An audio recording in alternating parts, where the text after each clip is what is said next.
Салам достор, менин каналымда көбүнчө авто любительдер болот. Ошол автоунаалар боюнча азыр көп маселелер жаралды. Ошолордун бири баягы сууга чөккөн машиналар жөнүндө. Сууга чөккөн машиналарга мисалы көп адамдар кымбат алып алып, анан көп акча чаптап, ошол акчадан утулуп калып атат. Ошону эме кайсыл жери жасалат, кайсыл жери жасалбайт, общий канча акча кетет, мындай бир маалымат катары айтып коеюн. Себеби азыр мына Дубайда обычный машинага караганда мисалы $5000 артына сатылып атат. Аларды алып келип 2-3 миңге жасап сатам деген ойлор болуп атат да көбүнө. Ошол боюнча толук маалымат берип коеюн. Биринчи сууга чөккөн машиналарда алыш керекпи, албаш керекпи? Сууга чөккөн машиналарды алса болот. Обычный машинага караганда менин угушум боюнча $6000 чейин разница берет кымбат машиналар. Алса болот, жасаса болот. Анан кийин канча акча кетет? Эми ал ошол машинанын канча турушуна байланыштуу. Бирок кандай машина алыш керек деген ушул жерде бир вопрос жаралат. Корейский машиналар, анан кийин Япон машиналары бизге көп алып келишет. Мисалы бир Toyota менен Kia, Hyundai'ларды бизге көп ташып алып келишет. Мен бир совет катары айтат элем, көбүнчө Япон машиналарын алыш керек. Себеби Япон унаалары рыногу жакшы да. Анан кийин баягы ремонт кылып жүргөн адам катары алардын баягы механизмдери, электроникалары влагостойкий күчтүүрөөк болот дагы көп жери өзү сакталып калат. Бул дагы бир маселе ошол эле жерде. Ошол сууга түшкөн машиналар дагы рынокто турганда көп убакытка турат да, менин билишим боюнча. Ал сууга түшкөндөн эле чыгарып сатпайт аны. Ал баягындай да турат. Баягы ойнотулат го, ошол жерде турат. Ал жерден кийин жолдо андай мындай боло туруп, өтө көп туруп калган машиналар ичиндеги буюмдары өзү жарабай калат. Мисалы көп мисалы сууда түшүп, кайрадан бат эле жасалса, почти бир 90-80% өзүн жасап койсо болот. Эгер сууга түшкөндөн бир арадан кандайдыр бир 2 ай же жок эле дегенде 1 айдан кийин жасалса, уже анын 50% запчастьтары жарабайт. Ошондой маселесине караш керек. Качан сууга түшкөн ал, канчадан бери турат, ошол жагына караш керек. Көбүнчө Япон унааларын алыш керек. Анан 10 миңден жогору болгон машиналарды алыш керек. Мисалы 10 миңден арзан машина алсаңар, аны жасасаңар деле анын баасы өспөйт да. 20 миң турган, биздин рынокто 20 миң турган машинаны алсаңар, $20,000 турган машина алсаңар акташы мүмкүн. Анда дагы кеминде бир 6 миң, 7 миң биздин рынокто разница бериш керек. Ошондой машинаны алсаңар, мындай бир машинага 100 миң услуга алышат. Өзү мындай полный баягы чектерине чейин өчүрүп, идеал кылам десе 100 миң услуга алат. $4000 чейин материал кетет кымбат машиналарга. Мындай айтканда ошондо общий бир $5000 чаптайсыңар. Ошондо бир 6 миң деле актай калат экен. Мындай айтканда силер общий жасап бүткөндө мындай, общий математикасын айта турган болсом, силер жасап бүткөндө биздин рыноктон $3000 арзан болсо, алып рисковать этсе болот. Эгерде жасаганыңарда бирдей эле болуп калса, туугандар, ал не стоит. Себеби дегенде канчалык күчтүү мастер жасабасын, канчалык идеал кылып жасабасын, завод өзү пломба кылып жабып, завод өзү изолента уруп, өзү койгон металлдан баягы бул жакта чыгарылып, кайрадан салынып, клейленип, андай мындай болуп жасалган. Бул эми бир аз арзаныраак туруш керек да. Мисалы заводской $20,000 туруп атса, мисалы, ал $17,000 нормальный да, мисалы. Кийин сатканда деле утулбайсыңар. Эми бул эмне кыласыңар? Мына көбүнчө бул жерде алып келип туруп жасап сатып пайда көрбөйсүңөр. Ортодо өзүңөргө жаккан машинаны алып келип туруп, жасап туруп, $3000 чейин өзүңөргө эконом кылсаңар болот да. Мисалы Camry 70тер, же болбосо Camry 75тер сууга түшкөн болсо, бир өтө минималка эмес, средний комплектация менен алып туруп, алып келип жасап алсаңар, азыр средний комплектация менен бишкекте менин оюмча $20,000 территориясында болуп атат да. Ошондой машиналарды жасап алсаңар арзаныраак түшөт, силерге бир 4 миң, даже $5,000 чейин арзан түшүп калышы мүмкүн. Ошондой маселелерди жасап өзүңөргө эконом кылсаңар болот. бирок ошол запчасть маселесинде дагы проблема болуп атат бизде. Мисалы, эмне проблема болуп атат? Мисалы, бир машинаны алып келет бизге. Биз көбүнчө ошол суга чөккөн машиналарды жасайбыз. Ичинде запчасттар, бир запчасти башка машинаныкы, бир запчасть башка машинаныкы. Аны ошол запчасть салып аткан адам алдабайт. Аны ошол жакта сатуучулар алдайт. Ошон үчүн ушул запчасть алып атканда дагы өтө ишеничтүү, анан возвраты менен, анан өтө тез салган адамдардан салдырсаңар, салса, түшпөй калса кайра жиберчүдөй болупчу. Келгенде адаптация кылдырып, аларга кошумча $100, $200 акча төлөп жүрбөңүздөр. Бир машина силикон, бир машинадан полный чечиш керек. Анан возможность болушунча полный электроникасын алып, ток менен иштеген атууну полный алмаштырсаңар эгер, ошондо машина идеал болуп бүтөт. Мисалы, мотор көп убакыт сууга түшкөндөн кийин туруп калган болсо, мындай айтканда суу жуткан болсо, 1 ай, 2 айдан кийин мотор колесолору чирип баштайт да. Ошондой эле болбогон болсо, коробкага суу кирбейт.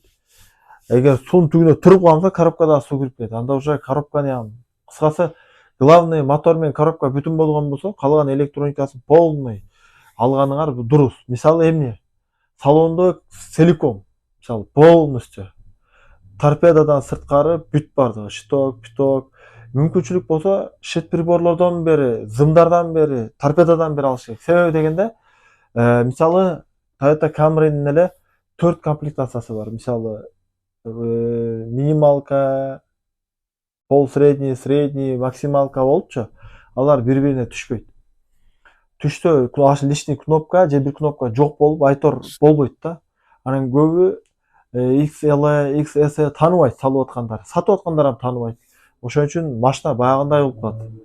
Базардан ар жерден чогултулган зебра болуп калат да. Ошон үчүн как заводской XL кылам десе, заводской XS кылам деген болсоңор, мисалы, как заводской, анда ошондой машина таап, ошондой машина полный алсаңар, мен оюмча ошондой идеал чыгат машина.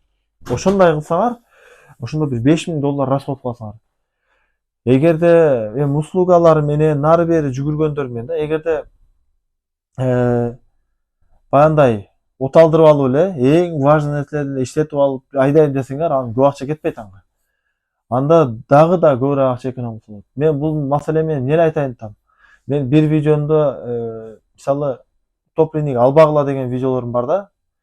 Эми мен буларды видеолорду эмнеге тартам? Баягы утопленник машина алып, көп адамдар күйүп калып атат да. Мен ошол адамдарды көргөндө, бул дагы бир адамдар адашып, күйүп калбасын деген максатта ошол момент тартып киргизип коем. Бирок мындай бир анализ кылып келе турган болсок, бул мындай чөнтөккө жакшы эле пайда келтирет. Мисалы, мен мисалы Camry 70 айдай элекмин, мисалы. Camry 70 айдабагандарга арзаныраак алып, жасап, өзү айдаса болот. Бирок алып муңдоп сатам десеңер актабайт. Албайт аны. Утопленник десеңер эч ким албайт.